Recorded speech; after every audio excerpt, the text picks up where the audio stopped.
तो आइए चलिए दोस्तों स्टार्ट करते हैं क्वेश्चन नंबर 9। दोस्तों मैं आपसे ज़्यादा कुछ नहीं कहूँगा, लेकिन यदि आपने पूरी वीडियो देख लिया तो आपको इस क्वेश्चन में कोई डाउट नहीं रहेगा, इस बात की हमारी गारंटी। तो आइए स्टार्ट करते हैं। तो दोस्तों क्वेश्चन नंबर 9 में हमें बोला गया है, if the third and the ninth term of the AP are 4 and -8 respectively, which term of the this AP is 0। देखिए दोस्तों, बिल्कुल ये आपका 7th 8th क्वेश्चन की तरह है। यदि आपने वो देख लिया तो आपको ये आसानी से समझ में आ जाएगा। ठीक है, तो आइए स्टार्ट करते हैं। देखिए इसमें हमें क्या गिवन है, थर्ड टर्म यानी A3। थर्ड टर्म का मतलब A3 तो हो गया, वो है आपकी इसमें 4 एंड आपकी A9। ठीक है, नाइन्थ टर्म है आपकी -8। ठीक है दोस्तों, अब देखिए हमें केवल इतनी वैल्यू गिवन है, हमें पूछा गया कि इस सीरीज की कौन सी टर्म आपकी क्या होगी 0। कौन सी यानी टर्म तो हमें पता नहीं, मान लीजिए 10वीं 0 होती तो हम लिखते A10 इक्वल टू में 0। अब जब पता ही नहीं है कितनी है तो nth टर्म लेते हैं जो पता नहीं होती है, तो n इक्वल टू में 0। ठीक है, अब देखिए दो गिवन है, पिछले 6 7 8 इन क्वेश्चंस में जैसे करा था ऐसे ही करना है इसमें भी। आपको दो वैल्यूज गिवन है, इन्हें देखिए A3 आपका कैसा आया होगा, यहाँ से आप दो इक्वेशन बनाएंगे। A3 आपका आया होगा A प्लस, आप n टर्म्स वाला फॉर्मूला लगाएंगे, n-1 इंटू में d। ठीक है दोस्तों, A3 आपका आया होगा, n की जगह 3 पुट करेंगे। ठीक है, अब देखिए A3 इक्वल में A प्लस में ये आपका 2d हो गया। A3 की वैल्यू भी यहाँ पुट कर दीजिए, क्या है 4। ठीक है, तो इस तरीके से आपकी ये फर्स्ट इक्वेशन बन गई। सेकंड वाली हम इधर बना लेते हैं। देखिए दोस्तों, A9 इक्वल टू में A प्लस n की जगह 9 पुट कर दीजिए, n-1 इंटू में d। ठीक है, ये वैल्यू गिवन है A9 की आपको -8, A प्लस में ये आपका 80 हो गया। तो आपकी इक्वेशन होगी सेकंड। ठीक है, अब आप देखिए अभी हमने कुछ नहीं करा, केवल इतना करा है। अभी हमने देखिए A3 की वैल्यू गिवन है A9 की, यहाँ से हमने आसानी से दो इक्वेशन बना ली, A3 और A9। ठीक है, अब देखिए जो ये दो इक्वेशन आ गई, अब आप इस तरह की इक्वेशंस जब दो वेरिएबल होते हैं तो आप उन्हें चैप्टर नंबर 3 में सीखा था कि कैसे सॉल्व करते हैं।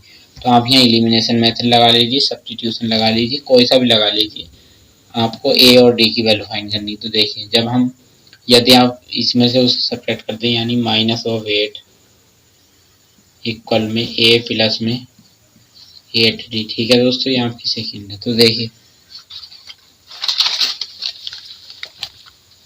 तो देखिए यहाँ पर इनके साइन चेंज कर देंगे तो प्लस ए माइनस ए आपका सब्ट्रैक्ट होकर 0 हो जाएगा, जिससे कि आपको डी की वैल्यू मिल जाएगी। ठीक है, तो देखिए इसका साइन चेंज होकर प्लस का हो गया, इसका चेंज होकर माइनस का हो गया एंड इसका चेंज होकर माइनस का हो गया। ठीक है, ये प्रोसीजर होता है, ये आपको इसमें कंफ्यूज होने वाली कोई बात नहीं है।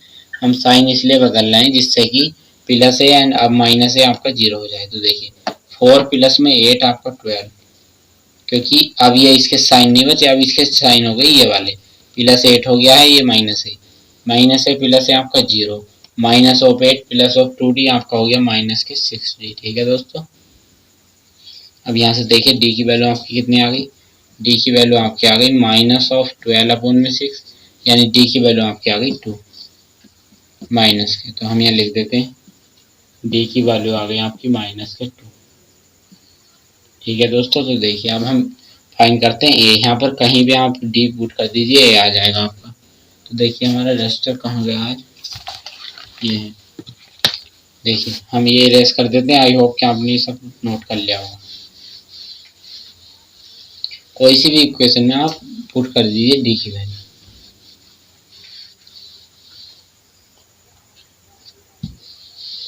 मान लीजिए हम इसमें पुट कर देते हैं 4 इक्वल टू में ए की वैल्यू हम पता नहीं, प्लस में 2 इंटू में डी की वैल्यू आपकी -4। ठीक है, तो ये हो गया आपका a -4, 2 2 जा 4 है ना, ये माइनस का है। तो ये आपका इधर आकर a इक्वल टू में 4 + 4, क्योंकि ये इधर आया तो प्लस का 4, तो a की वैल्यू कितनी आ गई आपकी 8 आ गई। ठीक है दोस्तों, तो देखिए अब जो वैल्यूज आई हैं उन्हें हम आपको थोड़ा सा समझा देते हैं। ए की वैल्यू पे है आपके पास और डी की, आपसे पूछा गया कि कौन सी टर्म एन की वैल्यू फाइंड करिए कि वो 0 हो। तो ये एन का फॉर्मूला आप जानते हैं, एन इक्वल टू में होता है ए प्लस एन माइनस 1 इंटू में डी।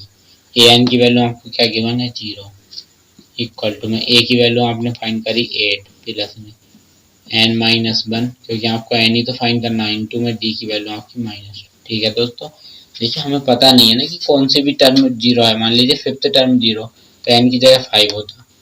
तो जब पता ही नहीं है तो हम एन लेट करते हैं, तो ये वाला फॉर्मूला लगाया, एन की वैल्यू फाइंड करनी, ए एन डी की वैल्यू पुट कर दी। तो देखिए यहाँ पे 8 इधर ले आइए तो -8 इक्वल में ये हो गया आपका -2 इंटू में एन माइनस 1। ये 2 इधर आ जाएगा डिवाइड में, -8 अपॉन में -2 इक्वल टू में एन माइनस 1। ठीक है दोस्तों, इससे ये कट गया आपका, तो यहाँ से एन माइनस 1 की वैल्यू आपकी आ गई 4। यहाँ से एन की वैल्यू कितनी आ गई आपकी, एन की वैल्यू आपकी आ गई 4 प्लस 1 यानी 5। यानी इस सीरीज की आपकी फिफ्थ टर्म ऐसी होगी जो 0 होगी। ठीक है दोस्तों, तो इस तरीके से हमने आपको क्वेश्चन नंबर 9 बताया। यदि आपको इस वीडियो से थोड़ी भी हेल्प मिली है तो हमारे चैनल को सब्सक्राइब करें, वीडियो को लाइक करें, वीडियो को शेयर कर अपना सपोर्ट दिखाएं। और आपको कोई भी डाउट है या कोई भी हमसे हेल्प की ज़रूरत है पढ़ाई से रिलेटेड, तो आप हमें कमेंट सेक्शन में बता सकते हैं। Thank you.